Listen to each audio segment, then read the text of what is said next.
MLC పదవికి రాజీనామా చేసే యోచనలో జీవన్ రెడ్డి ఉన్నారు. పార్టీలోనే ఉంటూ పదవులు వదులుకోనున్నారు జీవన్ రెడ్డి. మధ్యాహ్నం ఒక కీలక ప్రకటన చేయబోతున్నట్లుగా తెలుస్తోంది.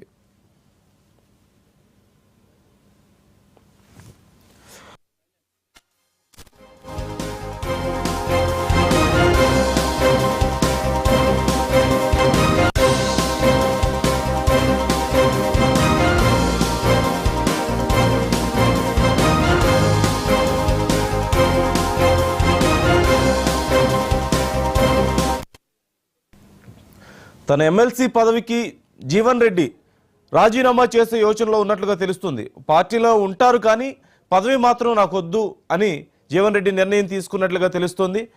పార్టీ పెద్దలను కలిసి ఈ విషయాన్ని వివరించబోతున్నట్లుగా సమాచారం. మరోవైపు అనుచరులతో కూడా ఆయన భేటీ అవుతున్నారు. ప్రధానంగా బీఆర్ఎస్ ఎమ్మెల్యే సంజయ్ కాంగ్రెస్లో చేరడంపై జీవన్ రెడ్డి మనస్తాపం చెందినట్లుగా సమాచారం అందుతోంది. ఈ నేపథ్యంలోనే ఇలాంటి ఒక కీలక నిర్ణయానికి వచ్చినట్లుగా తెలుస్తోంది.